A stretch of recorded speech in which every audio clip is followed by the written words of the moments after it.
বিশ্ব আবহাওয়া দিবস 1951 সালের 23শে মার্চ 1950 সালে বিশ্ব আবহাওয়া সংস্থার প্রতিষ্ঠার স্মরণে প্রতিষ্ঠিত হয়েছে। এই সংস্থাটি প্রতি বছর বিশ্ব আবহাওয়া দিবসের জন্য একটি স্লোগান ঘোষণা করে।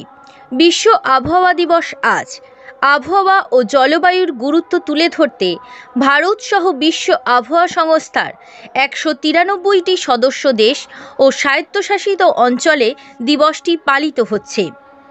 আবহাওয়া ও জলবায়ু পরিবর্তনের অন্যতম প্রধান চালিকা শক্তি হিসাবে সমুদ্রের ভূমিকা রয়েছে, তাই মানবসৃষ্ট বিভিন্ন কর্মকাণ্ডে উৎপন্ন অতিরিক্ত তাপ প্রশমন, সামুদ্রিক ঝড় ও জলোচ্ছ্বাস সহ আবহাওয়া পরিবর্তনের প্রভাব এবং আবহাওয়া জলবায়ুর পূর্বাভাসের প্রভাবের বিষয়টি বিবেচনায় নিয়ে এবার প্রতিপাদ্যে জলবায়ুকে প্রাধান্য দেওয়া হয়েছে।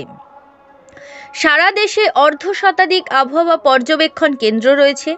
সেখানে প্রতি 3 ঘন্টা পর পর বাতাসের বেগ, তাপমাত্রা রেকর্ড করা হয়। মেঘের গতি ও তাপমাত্রা রেকর্ড করা হয় রাত দিন। সেই তথ্যগুলো বিশ্লেষণ করে পূর্বাভাস প্রস্তুত করা হয়, কিন্তু অনেক সময় এই পূর্বাভাস সঠিক হয় না।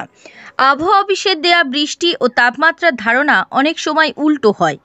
এমন পরিস্থিতিতে বিশ্বের সঙ্গে তাল মিলিয়ে আবহাওয়া অধিদপ্তর যথাযোগ্য মর্যাদায় দিবসটি পালনের ব্যবস্থা নিয়েছে।